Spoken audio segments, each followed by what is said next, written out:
Praise the lord. లూకాసు వార్త 18వ అధ్యాయము 2వ వచనము. దేవునికి భయపడకయు మనుష్యులను లక్ష్యపెట్టకయు నుండు ఒక న్యాయాధిపతి ఒక పట్టణములో ఉండెను. ఆ పట్టణములో ఒక విధవరాలును ఉండెను. ఆమె అతని యొద్దకు తరచుగా వచ్చి, నా ప్రతివాదికిని నాకును న్యాయము తీర్చమని అడుగుచూ వచ్చెను గాని అతడు కొంతకాలము ఒప్పకపోయెను.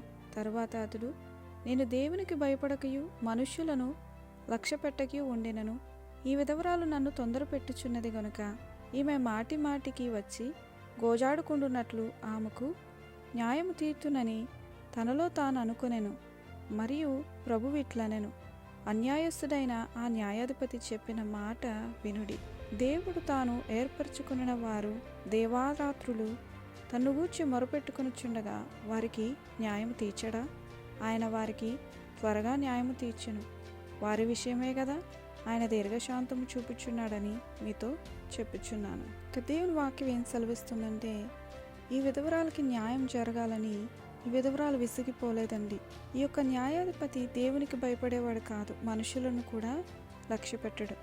కానీ అటువంటి న్యాయాధిపతి కూడా ఆమె మాటి మాటికి వస్తూ ఉండగా విసిగిపోయాడు. అందుకని ఆమెకు న్యాయం త్వరగా చేసేయాలని తలంచుకుని న్యాయం చేస్తాడండి. అయితే ఈ న్యాయాధిపతి కంటే మన దేవుడు గొప్పవాడు, అన్యాయస్తుడు కాదండి. మనము దినదినము మొరపెట్టుచున్న మొర ఆయనకి చేరుతుంది. ఆయన ఖచ్చితంగా మనకు జవాబు అనుగ్రహిస్తారు. అందుకని ప్రార్థనలో పట్టుదల కలిగి ఉండాలంట. విసిగిపోవద్దని యేసయ్య మనకి ఉపమానం చెప్పారండి. ఒకవేళ మీరు చేస్తున్న ప్రార్థనలకు జవాబు రావటం లేదేమో, విసిగిపోవద్దు, కానీ దేవుని యందు నిరీక్షణ ఉంచండి. పట్టుదల కలిగి ఈ విధవరాల వలె ప్రతిరోజు కూడా మనం ప్రార్థించుచు ఉన్నప్పుడు మనం యేసయ్య నుంచి ఆ కార్యం పొందుకుంటామండి.